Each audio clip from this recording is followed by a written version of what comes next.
Un saludo cordial amigos de Noticias Anonymous. La Organización del Atlántico Norte, OTAN, es humillada por los medios occidentales. La OTAN fue ridiculizada después de que hace unas horas, diversos medios informaran que una aldea de unos 500 habitantes en Rovodino, Zaporilla, Ucrania, absurdamente fuera tomada después de más de 2 meses de asedio, con un escandaloso costo en bajas y arsenal bélico. Para peor desgracia de la alianza militar, el presidente francés Emmanuel Macron admitió la decadencia del imperialismo, en medio de advertencias por parte de Corea del Norte, de que la OTAN en su desesperación por vencer a Rusia está llevando al mundo hacia una tercera guerra mundial. Te traemos el informe completo, no cambies de canal. Aunque los medios de comunicación occidentales siguen promoviendo la impresionante victoria de Ucrania, como dice el viejo refrán, el informe de guerra puede mentir, pero la línea del frente no. Después de recibir casi el apoyo total de la OTAN, el ejército ucraniano luchó en la guerra de manera más humillante todavía. Una pequeña aldea en Rovodino cayó en manos de las fuerzas ucranianas. La aldea que bloqueó al ejército ucraniano durante más de 2 meses, provocó decenas de miles de bajas. Tal vez para celebrar la victoria, el comandante en jefe de las Fuerzas Armadas apoyadas por la OTAN, Zaluzhne, publicó un vídeo que muestra la captura de Rovodino por parte del ejército ucraniano, pero desafortunadamente solo quedaba un fragmento de ruinas para mostrar. La Brigada de Infantería 47 del ejército ucraniano, entrenada por la propia OTAN, que no logró ninguna victoria hasta hoy, desde el inicio de la guerra, plantó la bandera ucraniana en el techo del parlamento de la ciudad de Rovodino, marcando que después de 71 días de continuas batallas sangrientas, el ejército ucraniano finalmente ha conquistado este pequeño pueblo, con una población permanente de menos de 500 personas, a un costo realmente enorme.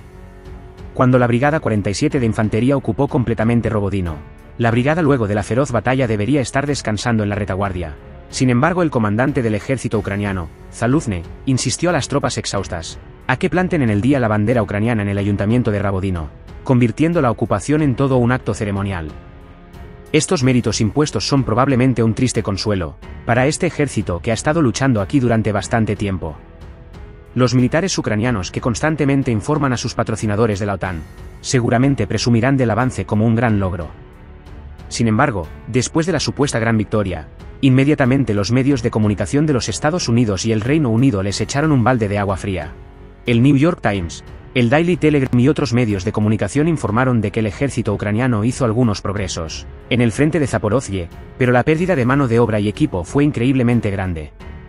Titulares como, el ejército ucraniano se está quedando sin reclutas, y no queda mucho tiempo para ganar la victoria, expusieron los enormes problemas a los que Ucrania se enfrenta, después de la minúscula victoria.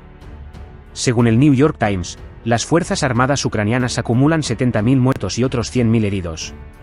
En realidad, estas dos cifras tendrían que duplicarse varias veces para acercarse más a la verdad. Pero incluso si los datos son falsos, el New York Times afirma que los 50 millones de personas existentes en Ucrania, en comparación con 136 millones de personas en Rusia, sigue estando en una desventaja absoluta.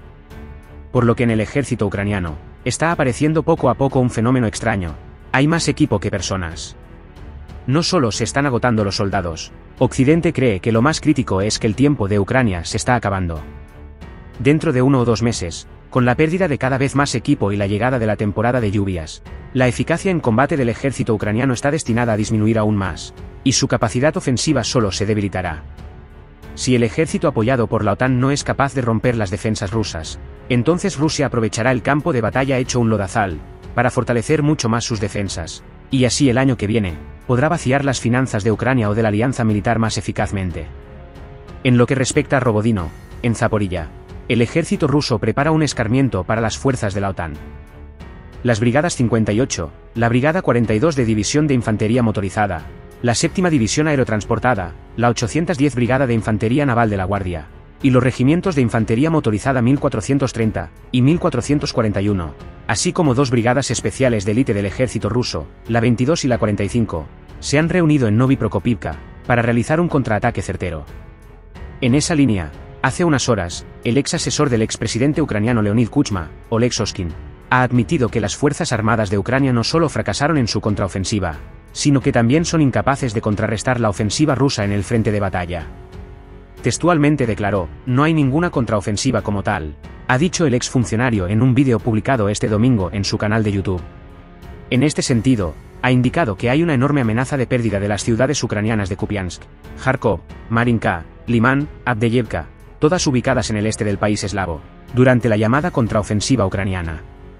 Subrayando que Kiev ha llegado a un punto muerto en el frente de la batalla, el ex asesor ha aseverado que las tácticas defensivas de Rusia resultaron ser infranqueables, y el ejército ucraniano no puede hacer nada para cambiar el rumbo de la guerra en la zona de combate. Todo ello, a su juicio, fue la razón de que las tropas de Ucrania sufrieran grandes pérdidas en el transcurso de su contraataque. Por lo tanto, Soskin ha asegurado que la mejor solución para Kiev sería reanudar las negociaciones con Moscú. La contraofensiva largamente prometida de Ucrania comenzó el 5 de junio, con un ataque fallido a las posiciones rusas cerca de Donetsk, seguido de otros asaltos, todos repelidos por las fuerzas rusas antes de que su laberinto de trincheras, campos de minas y fortificaciones de múltiples capas pudiera ser violado. Aunque el ejército ucraniano aduce que 5 localidades han sido reconquistadas desde el inicio de la operación, Moscú asegura que la ofensiva de Ucrania no ha tenido ningún éxito, y conforme a los informes del Ministerio de Defensa ruso, la fallida ofensiva ha dejado más de 43.000 militares que perdieron la vida. Es indudable que se avecina la decadencia del imperialismo y de la OTAN, su brazo armado. Hace unas horas sorprendentemente el presidente francés Emmanuel Macron, públicamente admitió que las cosas se han puesto difíciles para lo que se llama el neocolonialismo. Durante una conferencia de embajadores, el presidente francés declaró: "Las cosas se han puesto más difíciles desde la última vez que me dirigí a ustedes. Vivimos en un mundo más complejo, un mundo más fragmentado", afirmó. Al mismo tiempo que señaló: "Seamos lúcidos, sin caer en un pesimismo excesivo", añadió. El lamento de Macron obedeció también a que el presidente francés repetidamente intentó participar en la cumbre de los BRICS, pero no fue invitado. Paradójicamente, un político africano se burló de él, en la cumbre, con la frase: "Emmanuel, ¿dónde estás?". Veamos el vídeo.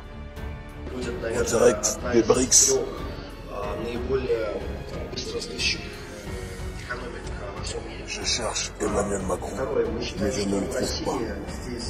Emmanuel, m'entends-tu? Emmanuel, où es-tu? On m'a dit que tu attends de venir ici. Mais nous sommes là, centre de gravité du monde. Au revoir, Emmanuel. Innegablemente el imperialismo y la OTAN atraviesan uno de sus peores momentos, mucho más en un conflicto bélico que no pueden ganar en Ucrania. En esa línea, hace unas horas, Corea del Norte se pronunció, señalando que la negativa por parte de la OTAN de aceptar su derrota está conduciendo al mundo al borde de una tercera guerra mundial. El Instituto Norcoreano para el Estudio de Asuntos Internacionales emitió un comunicado en el que señalaron: Estados Unidos y Occidente están tratando de cambiar el rumbo del conflicto en Ucrania, suministrando aviones de combate.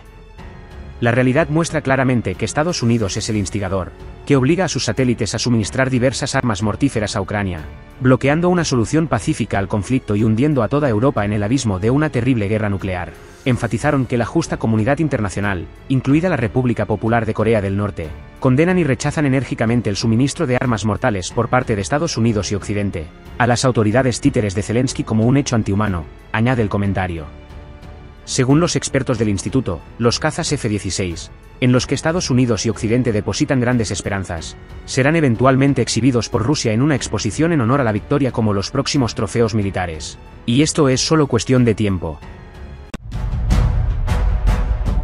Suscríbete a mi canal para recibir más videos.